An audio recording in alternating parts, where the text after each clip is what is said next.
What's going on, everyone? It's Corey here from the Break Evens, giving you another FPL video today. So today I'm going to go through game week 2, how that went for me, a few problems I might have or had during game week 2, and just quickly go through my thoughts on maybe transferring, maybe holding.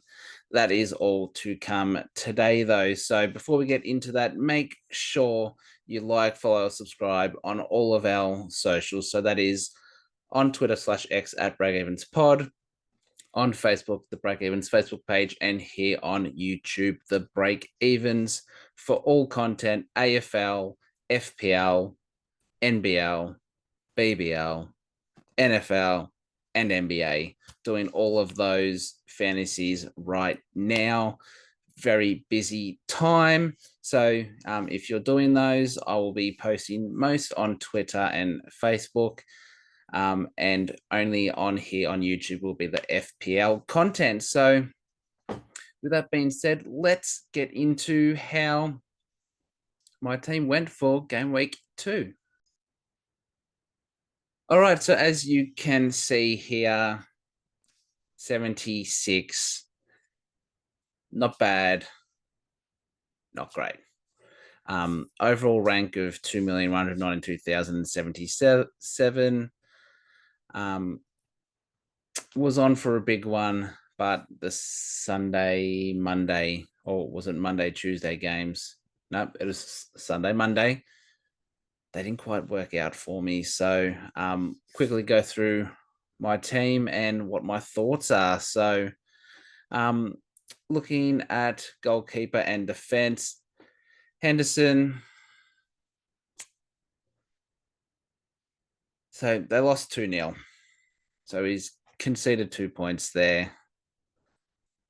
Not great. Not great. They're looking leaky at the moment at Crystal Palace. So Chelsea up next, who just banged in 6 goals against Wolves. Up the Blues.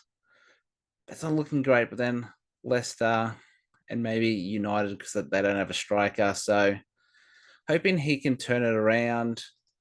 Gavardiol, they conceded. They conceded the first goal. So clean sheet wipe against Ipswich at home was insane. He played 90 minutes. And that's it. He didn't get any bonus points. So it was just 90 minutes played with no clean sheet. So that was a big letdown. West Ham and Brentford, though, coming up should be good fixtures. Lewis Hall. I said this guy was nailed, and he didn't start. He played 21 minutes. And did they scored after he came on, but he didn't play enough minutes to get clean sheet points. So he doesn't get any clean sheet. So he just gets a measly 1. So first 3 in defense here, and the goalkeeper let me down massively. This is where things pick up a little bit. So Trent Alexander-Arnold, they won 2-0 against Brentford. So that means because he played 71 minutes, he got a clean sheet. So he got clean sheet points there. And that's basically how he scored his points. He played more than 60 minutes, got a clean sheet. No bonus points, unfortunately, but that's okay. I'm taking the 6 points. Thank you very much. Anthony Robertson, the man I brought in, 2-1 win against Leicester. Unfortunately, no clean sheet there, but he played 90. He got an assist, and he got 2 bonus points. It's what I got him in for. I knew he was attacking. He could get those attacking points as he is a threat. It happened in this game. Just unfortunate that they didn't keep a clean sheet. But Ipswich next and then West Ham are looking good for Robinson. So very happy there. So that's the goalkeeper and defense. Moving on to the midfield. And I kept this man Emil Smith-Rowe, 2-1 win against Leicester, as we just saw. Played 68 minutes, which means he got 2 points. He scored a goal, more lovely points, and he got 3 bonus points. Perfect. 10 points in game week 2. Unfortunately, Leicester scored the goal while he was on the pitch, so he missed out on a couple clean sheet points there as well. So he could have scored a little bit more, but it is what it is, and I'm liking this pick so far. Bukayo Saka. They won 2-0 against Villa. He played 87 minutes and got an assist. He also got clean sheet, so he got 1 to 2 points there. Unfortunately, no bonus points in this game, but I got him in for those attacking returns. Brighton up next, and then unfortunately it gets a little bit harder with Spurs and City. I think I'll probably keep him them for those 3 games, and then maybe look to move him on here, possibly. We'll see how everyone's going. Liverpool usually very tight at the back. Newcastle are a bit 50-50, and Chelsea are very 50-50 in that first half against Wolves. They conceded 2 goals, and then after half time there, they didn't look like conceding. So Saka is definitely one I need to keep an eye on. Christopher Nkunku. So Chelsea won 6-2. He played 7 minutes. Doesn't get clean sheet points, no bonus points. So just the 1. I took a punt on Nkunku because he played the midweek game last week.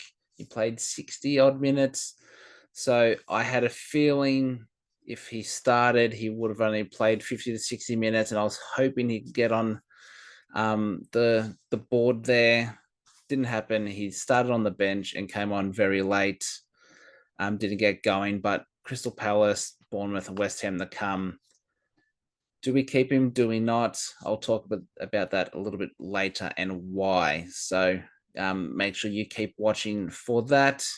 And Diego Jota, my vice captain, 2-0 win for Liverpool, which means because he played 71 minutes, he got points there. He got an assist, clean sheet points, no bonus points, unfortunately. But again, a return. They've got the easy fixtures to Liverpool. As long as Núñez stays out of this side, he's going to be starting striker and he becomes a threat. So very happy there. As we move to the forwards. So Isaac 1-1, played 90 minutes, so got his points there. No bonus points, obviously. So yeah, tough one because he didn't look great last week, but they had 10 men, so he had to play a bit differently. Couldn't get on the board against Bournemouth. So what's going on? I'm not sure. I didn't watch this game because the Chelsea game was on at the same time, and being a Chelsea supporter, I'm going to watch Chelsea. So I'll probably have to go look back. His expected goals 0.29. So yeah, didn't really get into the game there. So I'm probably going to keep him just because they have good fixtures. And then Erling Haaland, I didn't triple captain, and that has hurt me. 34 as captain. So 4-1 win against Ipswich, played 89 minutes. He scored a hat-trick, 3 goals, and got 3 bonus points. Do I triple captain? Do I not? This looked like a great fixture. And I was like, I'm going to wait, hopefully, for a double game week. And that hurt because those who did triple captain him got 50 odd points. So annoying, but it is what it is. I had him as captain, so I'll take that. And we moved towards the bench. Iverson and Slanky didn't play. I had Morgan Rogers. I decided to go Nkunku over Rogers. So I missed out on 1 point. But 2-0 loss for Rogers. He played 90 minutes. no bonus points, no clean sheet. Simple there. And my boy Benny Johnson, 4-1 loss to City, but he did assist that goal for Ipswich and he played 90 minutes. Just unfortunate, no bonus points because they lost 4-1. So again, hindsight, if I had him on instead of Nkuku, I get 2 more points there. But was I really going to field an Ipswich player against City? No. So that is the squad. Well, that was the squad. So let me switch to transfers and show you what I am thinking about doing. All right, so here we have it. So basically, I feel like I have 2 options here. One is to get rid of Solanke. So we'll go here, forwards. How much do I have? Budget 7.5. So we'll go by price. 7.5. Nico Jackson, I'm not going there. Mateta, I'm not going there. Darwin, no. Gakpo, no. Tony, no. Xerxes, no. Jesus, Hoyland, Wilson, no. Fulkrug. City next. No. Cunha, no. Lukaku, no. Nunez, Ipswich, and West Ham. Scored 2 points. Expected goal 0.59. So he had a better game against Leicester. Could be an option to bring in. Chris Wood. 1-0 win. Didn't score. No bonus points. So Wolves, who were scored against pretty easily, especially in that second half. So definitely a person I could bring in there. And apart from that, I'm not really looking at anyone else. You have Welbeck here, who's scored in both games. I just Arsenal up next. He's not going to score, but then it might open up. Just how long till he gets injured is my problem, but could be a nice what's the word? A nice pod selection. João Pedro at 5.5 scored a goal. Has Arsenal next, but then their fixtures open up for a couple games there. Do I want to bring him in just for those 2 games and that Arsenal game? Probably not. It's the only thing, but he is at a cheap price at 5.5. Adam Armstrong at 5.5 as well. Has Brentford up next. 70 minutes. Obviously, that they lost 1-0, so no goals. Expected goals 0.03. So yeah, I obviously just didn't look to get near it, so I'm staying away. Strand Larson, no. I think that's about it for who I'm looking at there. So basically, no, not Antonio. Basically, my options for Solanke are Wood and Muniz. So I could bring Muniz in. Leaves me with 1.4. And then if I wanted, I could get rid of Nkuku. Someone 7.8. It's gone by price. Yep, 7.8. So Diaz, Gordon, Madison, and Buemo, Southampton, but then their fixtures get tough. So I'll probably wait for about round game week 6 for him. Bring in Eze, Chelsea this week. How their fixtures go after that. He's been a bit unlucky, I'm not going to lie. Rashford, I'm staying away from. Mitoma, an assist last week and scored a goal. Obviously, Arsenal. So then before, I'm pretty sure they had the 2 weeks. Yep. So probably not going there. Leon Bailey could be an option. Their fixtures open up now, so that could be a good one there. At 6.5. So at 6.5, I'd be left with 1.3, which would be great. So I might look there. You got Matt Madueke, who owns Wolverhampton, scored a hat trick, 90 minutes, good fixtures for the next 5 game weeks. Could be someone to definitely look at. Sabozalai, how do you go? Just the 2 points. Again, Liverpool have good fixtures. Someone to look at. I'm not going near Doku at the moment. Savio, potentially. Does he start when Foden's back? Gibbs White, what are their fixtures? Good this week, Liverpool. So fixtures aren't too bad. It just means I'd have to play. Yeah, if I'm playing 3-4-3, I'd probably have to play Rodgers. That could work. They do have Everton. Kudus, how's he going? 3 points. Tough fixtures though, so probably not going for him at the moment. I'm not touching Wolves.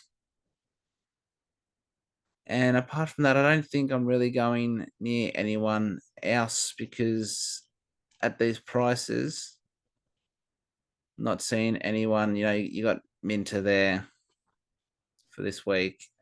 Did look very damaging last week. So I think we go to the first page and I could bring in Leon Bailey. Unfortunately, that means I take 4 points there. So that is one thing that I could do. If Solanke is back, might get rid of Nkuku. So 6.4, that means I miss out on Bailey. And that means I'd have to look at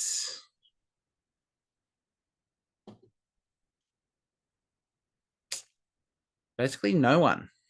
So that is a tough decision. So I think if I'm keeping Solanke, I'm rolling a transfer this week.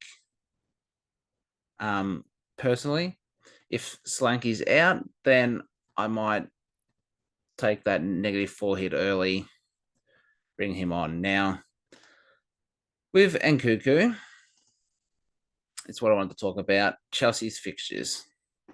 Crystal Palace, Bournemouth, West Ham, Brighton, Nottingham Forest. You want him for those 5 weeks. Only problem is, if I get it up just quickly, there's another midweek game for Chelsea. They play, so I'm just on the Chelsea app.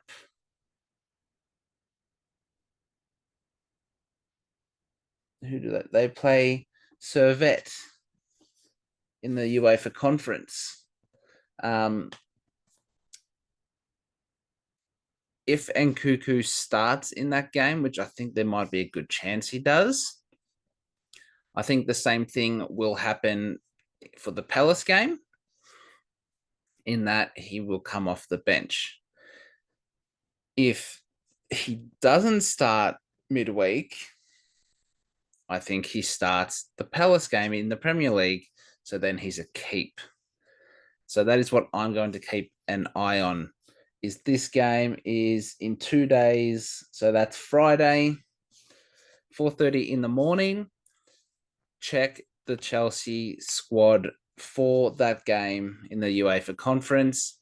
If he's named to start, look to trade him, to transfer him out. If he doesn't start, he should be good to go on your field. So that is the one dilemma we have with Nkuku. It's just those midweek games, and they're trying to get fitness back into him because it's been a while.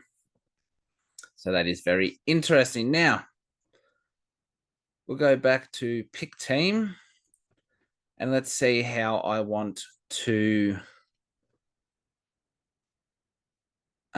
set up. So If Solanke plays, Lewis Hall comes off.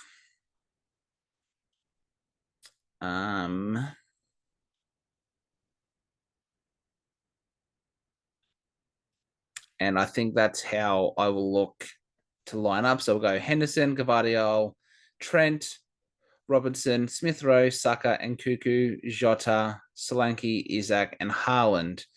If Nkuku doesn't start, I'm going to roll that transfer, and Rogers will come in there, and I'll just move Johnson there. Rogers will come in against Leicester. I think he could score, so maybe I even roll the dice on Rogers over Nkuku anyway. So that's definitely how I think I'm going. To line up, I think Haaland captain again. Vice captain is a tough one. Do I go Jota against United, who have actually looked decent in defense?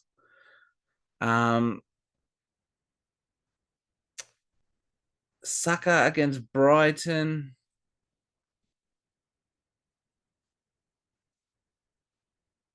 It says it's an easy fixture. Unsure how that will go. Do I vice captain Smith Rowe? Basically, because I think Smith Rowe will have a good game. But yeah, that's how I'm looking to line up. So Henderson, Gvardiol, Trent, Robinson, Smith Rowe, Saka, Rogers or Nkuku, Jota, Solanke, Isaac, Haaland. And obviously, if Solanke doesn't play, Nkuku will probably come on. Hopefully, he starts. If not, I have to look at a Johnson or a Hall to replace him there. But that is my team for game week 3. Not using any chips either. Going clean slate at the moment. So, yeah, that's my team for game week 3. That's going to do it for today's FPL video. Hope you enjoyed. Hopefully, I made a little bit sense there with the transfers and Nkuku and stuff like that. Now, before we go, last week I put a post up on Facebook and on Twitter with the best buys for the round for the game week, solid buys and risky buys, and the worst buys. So people I would avoid. I'm going to do that again this week. That should be posted on the Friday, I believe, Friday night, because this will come up on the Thursday. That'll come up on the Friday. So make sure you keep an eye on that. So at Break Evens Pod on Twitter for that, the Break Evens Facebook page there. And of course, don't forget to subscribe to the YouTube channel. So thank you all for watching and listening. Good luck for game week 3. And until next time, it's bye for now.